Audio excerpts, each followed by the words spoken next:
So Matt is running the rough wire back to the circuit breaker box through there, and this is the box before it gets any circuit breakers in it. Just drawing the rough wire through, and you see the color coding. So the white is number 14 gauge, and the yellow is number 12 gauge. Generally the white then is for lighting and lower amperage use, and the yellow is for receptacles and pretty much everything else. They'll run the wires out through these switch boxes and receptacle boxes like this, have them hanging, and that allows the drywall guy to come back, get the drywall in, then they'll come and we'll see how we put in the receptacles, switches, all of that. This is the kitchen. You can see there's quite a bit of electrical going on here, going to be going on.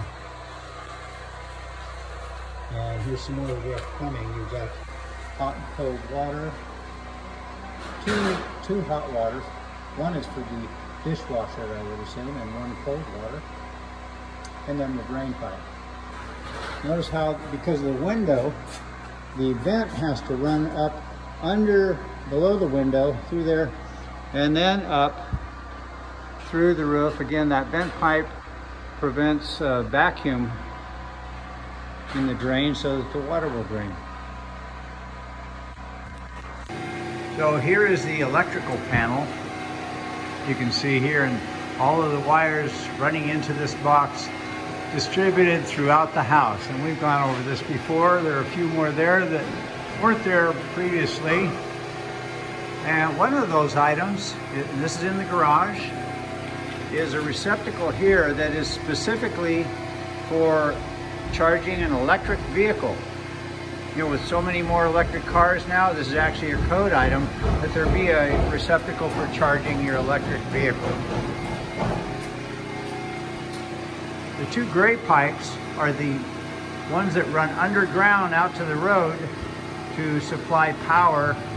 They'll be pulling wires through here all the way out to the road to connect to the electrical system underground. Hey everybody, we're back here at Carmel Road in Atascadero, and we got some electric going on now. Putting in the rough electric, and this is Matt, the electrician. How you doing, Matt? Good. So tell us, how'd you get started being an electrician? Well, I got a job with my current boss, Dave Nichols Electric, and he's just been teaching me on the job, and been doing this for 4 years now, and after 4,800 hours I can go take my test for my license, and so pretty soon here I'll have enough hours to go take my test and get my license. Awesome. And how much did you know about electrical work when you started?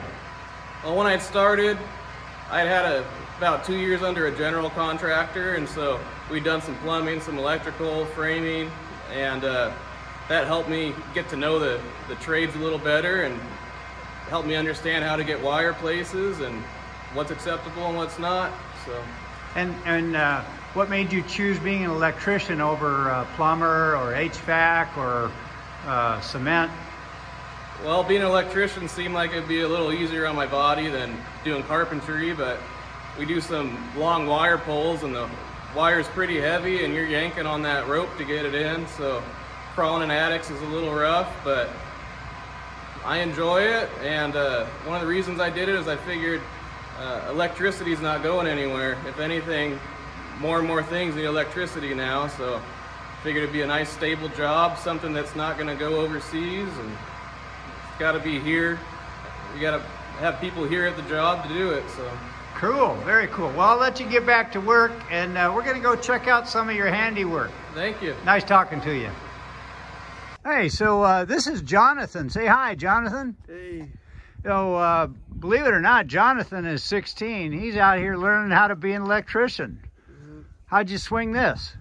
Well, my brother Matt, he hired me for the summer, and now it's just a part-time job, and I've been doing it ever since. So it's been fun. Awesome. And what are you doing there with that spool?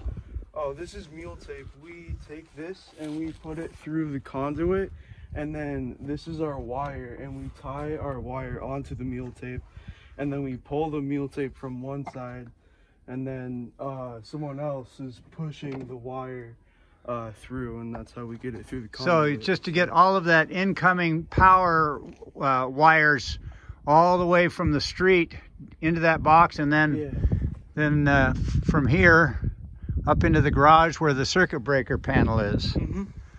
So do you think you'll be an electrician when you get out of high school? I'm not totally sure what I want to do yet, but it's definitely, it's a good learning experience, I'd say. So. I think so too. And Yeah. what other things have you tried, or have you had other jobs before? This is my first job, so yeah, I haven't done anything else. But Okay, still exploring. yeah, so exploring.